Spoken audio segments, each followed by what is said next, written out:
जय हिंद दोस्तों, मास्टर जी info channel पर आप सबों का स्वागत है। दोस्तों आज हम लोग देखने वाले हैं स्पार्क पब्लिकेशन का सेट नंबर 10 जो कि बिहार सचिवालय के लिए सुपर फास्ट रिवीजन क्लास होगा। दोस्तों अगर आप मास्टर जी इन्फो चैनल पर नए हैं तो चैनल को सब्सक्राइब कर लीजिएगा और इस क्लास का अगर पीडीएफ चाहिए तो टेलीग्राम चैनल ज्वाइन कर लीजिएगा।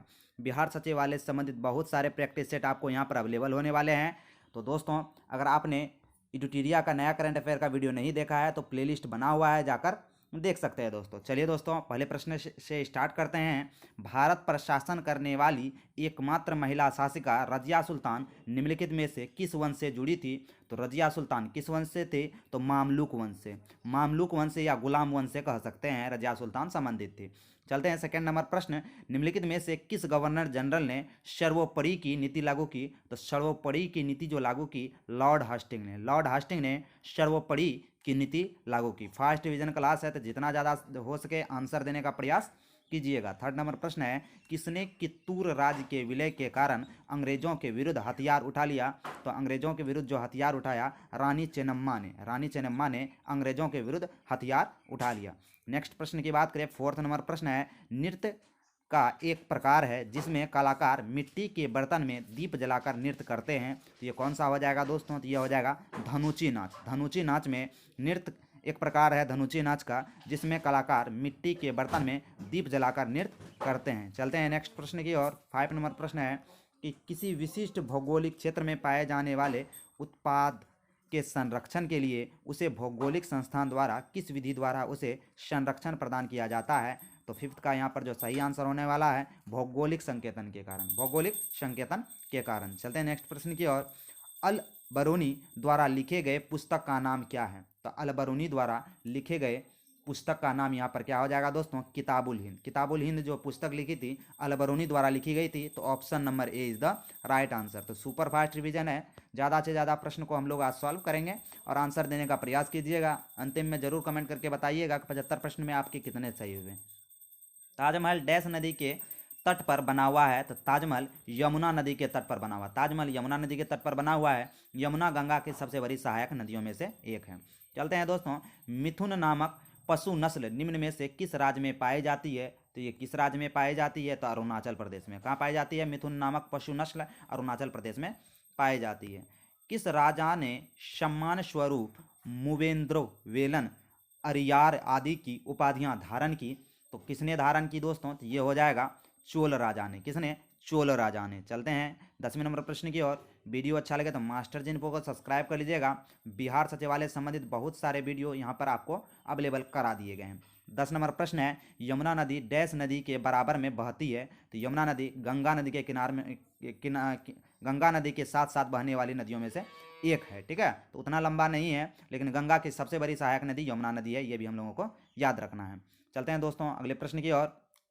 अगला जो प्रश्न है, किस प्रसिद्ध थिएटर कलाकार को भारतीय विज्ञापन का पिता कहा जाता है? तो भारतीय विज्ञापन का पिता किसे कहते हैं दोस्तों? तो ये हो जाएगा एलिक पदमसी। एलिक पदमसी। ठीक है, इसे भारतीय विज्ञापन का पिता कहा जाता है। चलते हैं नेक्स्ट प्रश्न की ओर। किस वर्ष BSE यानी कि बम्बई स्टॉक एक्सचेंज ने अपने भवन फिरोजे जीजो भोय टावर के लिए ट्रेडमार्क प्राप्त किया? तो किस किस साल में किया था दोस्तों? तो ये किया था 2018 में। कब किया था? तो 2018 में। चलते हैं नेक्स्ट प्रश्न की ओर। सतारा को ईस्ट इंडिया कंपनी द्वारा किस नियम के तहत ब्रिटिश साम्राज्य में मिला दिया गया? तो किस नियम के तहत मिला दिया गया दोस्तों? तो विलय के सिद्धांत के तहत। विलय के सिद्धांत के तहत सतारा को ब्रिटिश साम्राज्य में मिला दिया गया और यह राजहड़प नीति द्वारा पहला राज्य था। ठीक है, नेक्स्ट प्रश्न की बात करें। वर्ष 1977 से 82 के बीच भारत के राष्ट्रपति कौन थे? तो 1977 से 82 के बीच भारत के राष्ट्रपति नीलम संजीव रेड्डी थे। ठीक है, चलते हैं नेक्स्ट प्रश्न की ओर। भीमबेटका की गुफा किस राज्य में स्थित है जिसके पत्थरों पर चित्रकारी की गई है? तो भीमबेटका की गुफा मध्य प्रदेश राज्य में है, ये भी हम लोगों को याद रखना है। 16वां नंबर प्रश्न है, निम्नलिखित में से किस डच गवर्नर ने अपनी राजधानी पुलिकट से नागपट्टनम में बदली? तो पुलिकट से नागपट्टनम में वान रीडे ने। किसने? वान रीडे ने। चलते हैं नेक्स्ट प्रश्न की ओर। भारतीय राजनीति में कार्यपालिका किसके अधीन है? तो भारतीय राजनीति में कार्यपालिका जो है दोस्तों वह विधायिका के अधीन है। कार्यपालिका विधायिका के अधीन है। ये प्रश्न हम लोगों को याद रखना है। 80 नंबर प्रश्न है, संविधान के लागू होने के समय निम्न आदर्शों में से किसको प्रस्तावना में सम्मिलित किया गया था? तो प्रस्तावना में सम्मिलित किसको शामिल नहीं किया गया था, ये प्रश्न पूछा जा रहा है। तो समाजवादी शब्द को 42वां संवैधानिक संशोधन 1976 द्वारा जोड़ा गया। जो पहले जो है संविधान बना था तो उसमें यह नहीं था, ये भी हम लोगों को याद रखना है। संविधान में सिर्फ एक बार ही संशोधन हुआ है, 42वां संवैधानिक संशोधन 1976। प्रस्तावना में एक ही बार संशोधन हुआ है, याद रखेंगे दोस्तों। भारत के संविधान में मौलिक कर्तव्यों को किस वर्ष सम्मिलित किया गया? तो मौलिक कर्तव्यों को कब सम्मिलित किया गया, ये प्रश्न पूछा जा रहा है दोस्तों। तो ये 42वां संवैधानिक संशोधन 1976 द्वारा ही मौलिक कर्तव्य को अनुच्छेद 51 का क और भाग 4 का क में जोड़ा गया। 10 मौलिक कर्तव्य थे, बाद में 11वां मौलिक कर्तव्य भी जोड़ा गया, ये भी हम लोगों को याद रखना है। 2002 में निःशुल्क शिक्षा के बारे में है, ठीक है। 20वां नंबर प्रश्न है दोस्तों कि भारतीय कानून के अनुसार किसी अपराधी को किशोर के रूप में परिभाषित किया जाता है। तो किसी अपराधी को किशोर के रूप में परिभाषित करने का अधिकार, यानी कि 18 वर्ष से अगर वह कम हो तो वह किशोर अपराधी के रूप में परिभाषित होगा। नेक्स्ट प्रश्न की बात करें, वज्रयान संप्रदाय संबंधित है। वज्रयान संप्रदाय किससे संबंधित है? बौद्धों से। वज्रयान संप्रदाय बौद्धों से संबंधित। 22 नंबर प्रश्न है, बसावन प्राचीन भारत का एक प्रसिद्ध था। तो बसावन प्राचीन भारत का क्या प्रसिद्ध था? तो ये जो था दोस्तों चित्रकार प्रसिद्ध था, बसावन, ठीक है। नेक्स्ट प्रश्न है, दमयंती जोशी एक प्रसिद्ध थी। तो दमयंती जोशी जो थी वो प्रसिद्ध क्या थी दोस्तों? कथक नृत्यंगना। कथक नृत्यंगना दमयंती जोशी एक प्रसिद्ध थी, कथक नृत्यंगना। गालिब क्या थे? तो गालिब इनमें से पूछना है दोस्तों, गालिब जो थे कवि थे। गालिब क्या थे? कवि थे। नेक्स्ट प्रश्न की बात करें, ह्वेनसांग ने किसके शासनकाल में भारत की यात्रा की थी? तो ह्वेनसांग ने जो है किसके शासनकाल में भारत की यात्रा की थी, ये प्रश्न पूछा जा रहा है। तो हर्षवर्धन के शासनकाल में। हर्षवर्धन के शासनकाल में ह्वेनसांग ने यात्रा की थी। नेक्स्ट प्रश्न की बात करें दोस्तों, निम्नलिखित में से कौन सी नदी का उद्भव अमरकंटक से होता है? तो अमरकंटक से कौन सी नदी निकलती है, ये प्रश्न पूछा जा रहा था। नर्मदा। नर्मदा और सोन नदी अमरकंटक चोटी से निकलती है। 27 नंबर प्रश्न, नाथुला पास डैश राज्य में स्थित है। नाथुला पास डैश राज्य में स्थित है दोस्तों। तो इसका जो सही आंसर हो जाएगा सिक्किम में। नाथुला पास कहाँ है? सिक्किम में है, ये प्रश्न पूछा जा रहा है दोस्तों। 28 नंबर प्रश्न है, दक्कन और आसपास के क्षेत्रों पर शासन करने वाले राष्ट्रकूट वंश का उदय किस वर्ष हुआ था? तो राष्ट्रकूट वंश का उदय किस वर्ष हुआ था दोस्तों? तो ये 756 ईस्वी पूर्व में। राष्ट्रकूट वंश का उदय 756 ईस्वी पूर्व में हुआ था। चलते हैं नेक्स्ट प्रश्न की ओर। डल झील स्थित है। डल झील कहाँ स्थित है, ये प्रश्न पूछा जा रहा है। तो देख लेते हैं दोस्तों, डल झील। डल झील जो है कहाँ है, ये प्रश्न पूछा जा रहा है। तो इसका आंसर हो जाएगा श्रीनगर में। डल झील कहाँ है? श्रीनगर में डल झील उपस्थित है। चलते हैं अगले प्रश्न की ओर।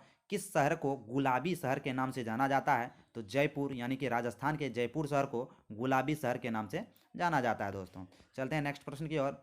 नवाबों का शहर लखनऊ को भी कहते हैं, ये भी हम लोगों को याद रखना है। सिंधु सभ्यता के निम्नलिखित स्थलों में से किस स्थल में गोदी यानी कि डॉकयार्ड होने का प्रमाण मिला है? तो लोथल जो है दोस्तों एक बहुत बड़ा डॉकयार्ड था, जो कि भोगवा नदी के किनारे स्थित बंदरगाह स्थल है। चलते हैं नेक्स्ट प्रश्न की ओर। 32 नंबर प्रश्न की बात करें, वैदिक परंपरा को डैश के नाम से भी जाना जाता है। तो वैदिक परंपरा को किस नाम से जाना जाता है? ब्राह्मण नाम से भी जाना जाता था। 33 नंबर प्रश्न है, योग दर्शन के संस्थापक कौन है? तो योग दर्शन के संस्थापक जो है दोस्तों पतंजलि हैं। योग दर्शन के संस्थापक कौन है? पतंजलि हैं। 34 नंबर प्रश्न है, भारत का वह प्रथम उत्पाद जिसे जीआई टैग प्रदान किया गया। तो जीआई टैग किसे प्रदान किया गया है? तो भारत का प्रथम दार्जिलिंग चाय को भारत का प्रथम जीआई टैग प्रदान किया गया था। चलते हैं नेक्स्ट प्रश्न की ओर। 35 नंबर प्रश्न, द्वितीय बौद्ध परिषद कहाँ हुई थी? तो दूसरा जो बौद्ध परिषद हुआ था, यानी कि दूसरा बौद्ध संगति जो हुआ था दोस्तों, वह हुआ था वैशाली में। पहला पाटलिपुत्र में पहला, वैशाली में दूसरा। पाटलिपुत्र नहीं दोस्तों, पहला जो हुआ था राजगिरी में हुआ था। पहला राजगिरी, दूसरा वैशाली, पाटलिपुत्र में तीसरा और कुंडलवन में चौथा। तो दूसरा यहाँ पूछ रहा है, तो option number B is the right answer. चलते हैं नेक्स्ट प्रश्न की ओर। 36 नंबर प्रश्न है, चौसा की लड़ाई में शेरशाह ने किसको हराया था? तो चौसा की लड़ाई में शेरशाह ने हराया था हुमायूं को। चौसा की लड़ाई में जो कि कब हुआ था? तो 1539 में हुआ था। 1539 में हुआ था चौसा की लड़ाई, ठीक है। और शेरशाह ने हुमायूं को हराया था, ये भी हम लोगों को याद रखना है। नेक्स्ट प्रश्न है, निम्नलिखित पेशवाओं में से नाना साहेब के रूप में कौन लोकप्रिय है? तो नाना साहेब के रूप में लोकप्रिय है बालाजी बाजीराव। कई बार ये प्रश्न पूछा जाता है कि नाना साहेब के नाम से कौन लोकप्रिय थे? तो बालाजी बाजीराव को नाना साहेब के नाम से जानते हैं दोस्तों। चलते हैं नेक्स्ट प्रश्न की ओर। 38 नंबर प्रश्न है, किस ब्रिटिश जनरल ने पेट्रोनोवा में हैदर अली को हराया था? तो हैदर अली को कौन हराया था दोस्तों? तो यह हराया था सर आयर कुटे ने हैदर अली को हराया था। नेक्स्ट प्रश्न की बात करें, निम्नलिखित में से किसके कारण हवा की गति अत्यधिक होती है और उसका दाब बढ़ जाता है? तो किसके कारण दोस्तों? तो ये चक्रवात के कारण। किसके कारण?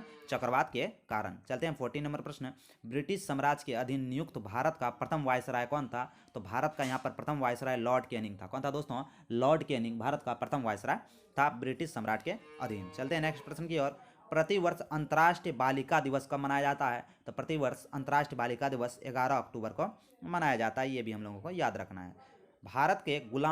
भारत में गुलाम वंश की अवधि कितनी थी? यानी कि गुलाम वंश की जो स्थापना हुई थी कब से कब तक रहा था, ये प्रश्न पूछा जा रहा है।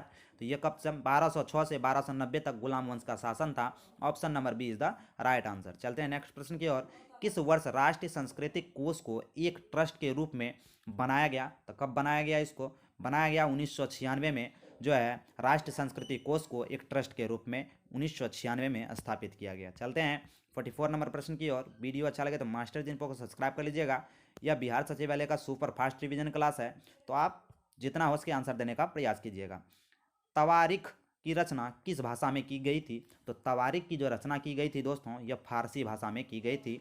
याद रखने वाला प्रश्न है। अपनी धुरी पर पृथ्वी की घूर्णन की दिशा क्या होती है? तो अपनी धुरी पर पृथ्वी की घूर्णन की जो दिशा होती है यह पश्चिम से पूरब। पृथ्वी घूर्णन करता है पश्चिम से पूरब। पश्चिम से पूरब पृथ्वी अपनी गति का धुरी पर घूर्णन करता है। 46 नंबर प्रश्न है, पट्टाचित्र कला कहाँ की चित्रकारी है? तो पट्टाचित्र कला जो है दोस्तों यह उड़ीसा की चित्रकारी है। कहाँ की? उड़ीसा की चित्रकारी है। 47 नंबर प्रश्न है, निम्न में से कौन सा मंडल उत्तर मध्य रेलवे का हिस्सा नहीं है? तो उत्तर मध्य रेलवे का हिस्सा पूछ रहा है, इनमें से कौन सा नहीं है दोस्तों? तो यह क्या हो जाएगा? कोटा मंडल जो है उत्तर मध्य रेलवे का हिस्सा नहीं है। चलते हैं नेक्स्ट प्रश्न की ओर, स्वेज नहर भूमध्य सागर को जोड़ती है। तो स्वेज नहर जो है भूमध्य सागर को जोड़ती है लाल सागर से। भूमध्य सागर को लाल सागर से स्वेज नहर जोड़ती है, ये भी हम लोगों को याद रखना है। यह कहाँ है दोस्तों? तो मिस्र में है। 49 नंबर प्रश्न है, निम्नलिखित में से कौन सा शहर 2 महाद्वीपों में फैला हुआ है? तो 2 महाद्वीपों में फैला हुआ शहर कौन सा हो जाएगा? यह हो जाएगा इस्तांबुल। क्या हो जाएगा? इस्तांबुल। नेक्स्ट प्रश्न की बात करें, समुराई योद्धा वर्ग क्या है? तो समुराई योद्धा वर्ग जापान में पाया जाता है। समुराई योद्धा वर्ग। चलते हैं अब विज्ञान के 25 प्रश्न देख लेते हैं दोस्तों। विज्ञान के 25 प्रश्न अब बाकी हैं। 51 नंबर प्रश्न है, एक परमाणु के नाभिक में सम्मिलित है। तो एक परमाणु के नाभिक में सम्मिलित होता है दोस्तों न्यूट्रॉन और प्रोटॉन। न्यूट्रॉन और प्रोटॉन, क्योंकि इलेक्ट्रॉन नाभिक के ऊपर से चक्कर लगाता है, बाहर से चक्कर लगाता है। निम्न में से कौन सी जड़ नहीं है? पूछ रहा है कि जड़ इनमें से कौन सा नहीं है? तो ये अदरक जो होगा जड़ नहीं है। 53 नंबर प्रश्न है, निम्नलिखित में कौन मछली के श्वास लेने का अंग है? तो मछली के श्वास लेने का अंग गिल्स है। क्या है? गिल्स है। गिल्स द्वारा मछलियाँ सांस लेती है। 54 नंबर प्रश्न, निम्नलिखित में से किसमें जीव और पर्यावरण के संबंध में अध्ययन किया गया है? तो जीव और पर्यावरण के संबंध में अध्ययन जो किया गया है दोस्तों इकोलॉजी के संबंध में। इकोलॉजी के संबंध में जीव और पर्यावरण के संबंध में अध्ययन किया गया है। 55 नंबर प्रश्न, चार्ल्स का नियम का संबंध किससे है? तो चार्ल्स का नियम का जो संबंध है दोस्तों यह किससे हो जाएगा? आयतन और तापमान से। चार्ल्स का नियम का संबंध किससे हो जाएगा? आयतन और तापमान से। चलते हैं नेक्स्ट प्रश्न की ओर। वीडियो अच्छा लगे तो मास्टर जिनको को सब्सक्राइब कर लीजिएगा। बिहार सचिवालय संबंधित बहुत सारे वीडियो का प्लेलिस्ट बना हुआ है मास्टर जी इन्फो यूट्यूब चैनल पर। चिली सीरा किसका सामान्य नाम है? तो चिली सीरा जो है सोडियम नाइट्रेट का नाम है। ठीक है, चलते हैं नेक्स्ट प्रश्न की ओर। अत्यधिक किण्वन से आप क्या समझते हैं? तो अत्यधिक किण्वन से हम लोग जो समझते हैं दोस्तों वह क्या हो जाएगा? ये हो जाएगा यह अपशिष्ट जल में ईंधन के रूप में कार्य करता है। ठीक है, चलते हैं नेक्स्ट प्रश्न की ओर। 58 नंबर प्रश्न है, इंटरनेट में किस टाइप के स्विचन का प्रयोग किया जाता है? तो इंटरनेट में किस टाइप का स्विचन का प्रयोग किया जा रहा है दोस्तों? पैकेट टाइप का स्विचन का प्रयोग किया जाता है। निम्नलिखित में से कौन यकृत की संरचनात्मक और कार्यात्मक इकाई है? तो यकृत की संरचनात्मक और क्रियात्मक इकाई नेफ्रॉन है। 60 नंबर प्रश्न, छाया का निर्माण तब होता है जब वस्तु डैश प्रकाश के पास होती है। तो कब होता है दोस्तों? तो यह अपारदर्शी प्रकाश के पास होती है तब छाया का निर्माण होता है। 61 नंबर प्रश्न, कोशिका की खोज किसने की? कोशिका की खोज किसने की, ये प्रश्न पूछा जा रहा है। तो रॉबर्ट हुक द्वारा कोशिका की खोज की गई। चलते हैं नेक्स्ट प्रश्न की ओर। पेनिसिलिन के जैव प्रतिरोधी गुणधर्मों की खोज किसने की? तो 62 का यहाँ जो सही आंसर होने वाला है वह क्या हो जाएगा? Alexander Fleming. अलेक्जेंडर फ्लेमिंग ने पेनिसिलिन की खोज की। चलते हैं हाइड्रोफीबिया से संबंधित है। हाइड्रोफीबिया किससे संबंधित है, ये प्रश्न पूछा जा रहा है। तो रेबीज यानी कि कुत्ते के काटने से हाइड्रोफीबिया या रेबीज नामक रोग होता है। निम्नलिखित में कौन सा जहर है, निम्नलिखित में से कौन सा जहर है, ये प्रश्न पूछा जा रहा है। KCN एक जहर है। चलते हैं नेक्स्ट प्रश्न की ओर। सुपर फास्ट रिवीजन है दोस्तों, तो जितना हो सके आंसर देने का प्रयास कीजिएगा। ज्वलनशील गैस कार्बन मोनोऑक्साइड और हाइड्रोजन और जो अज्वलनशील गैस के मिश्रण को क्या कहा जाता है, तो क्या कहा जाता है, ये प्रश्न पूछा जा रहा है दोस्तों। तो ये जो कहा जाएगा ये प्रोड्यूसर गैस कहते हैं। क्या कहते हैं, प्रोड्यूसर गैस कहते हैं। चलते हैं नेक्स्ट प्रश्न की ओर। 66 नंबर प्रश्न की बात करें। अस्थि सुसूरता ऑस्टियोपोरोसिस की कमी से, ऑस्टियोपोरोसिस डैश की कमी से होने वाला रोग है। तो ये किसकी कमी से होने वाला रोग है, ये प्रश्न पूछा जा रहा है। तो ये हो जाएगा कैल्शियम की कमी से। किसकी कमी से, कैल्शियम की कमी से। नेक्स्ट प्रश्न की बात करें दोस्तों, हड्डियों से संबंधित बीमारी कैल्शियम की कमी से होता है। 67 नंबर प्रश्न, क्वासी यूरकर बीमारी डैश की कमी से होता है। तो क्वासी यूरकर जो बीमारी है प्रोटीन की कमी से क्वासी यूरकर बच्चों में मरासमस रोग होता है। ठीक है। 68 नंबर प्रश्न का 68 नंबर प्रश्न दोस्तों देखते हैं कि ध्वनि का वेग जिसकी तीव्रता 20 हर्ट्ज से कम होती है उसे क्या कहा जाता है। तो उसे क्या कहा जाएगा दोस्तों, उसे कहा जाएगा इंफ्रासोनिक। इंफ्रासोनिक। नेक्स्ट प्रश्न की बात करें। हाइग्रोमीटर उपकरण का इस्तेमाल डैश मापने में किया जाता है। तो हाइग्रोमीटर का जो इस्तेमाल है आर्द्रता मापने में किया जाता है। नेक्स्ट प्रश्न की बात करें। वोल्ट मापी यंत्र का उपयोग डैश को मापने के लिए किया जाता है। तो वोल्ट मापी का प्रयोग जो है दोस्तों ये विभवांतर मापने के लिए किया जाता है। नेक्स्ट प्रश्न है, वे तरंगें जो निर्वात के माध्यम से भी फैल सकती है उन्हें क्या कहा जाता है। तो निर्वात के माध्यम से फैलने वाली तरंग का जो कहते हैं दोस्तों विद्युत चुम्बकीय तरंग। क्या कहते हैं, विद्युत चुम्बकीय तरंग। कोबाल्ट ऑक्साइड से किस रंग का गैस निकलता है। तो कोबाल्ट ऑक्साइड से जो है नीला रंग का गैस निकलता है। चलते हैं नेक्स्ट प्रश्न की ओर। पानी, फोम, सूखा पाउडर और सूखा रासायनिक पदार्थ डैश का प्रकार है। तो ये किसका प्रकार है, अग्निशमक का प्रकार है। किसका प्रकार है, अग्निशमक का प्रकार है। चलते हैं 74 नंबर प्रश्न, 2 इलेक्ट्रॉन के नुकसान होने पर हीलियम एटम के लिए किस शब्द का प्रयोग किया जाता है। तो हीलियम एटम के लिए जो है दोस्तों अल्फा किरण का प्रयोग किया जाता है।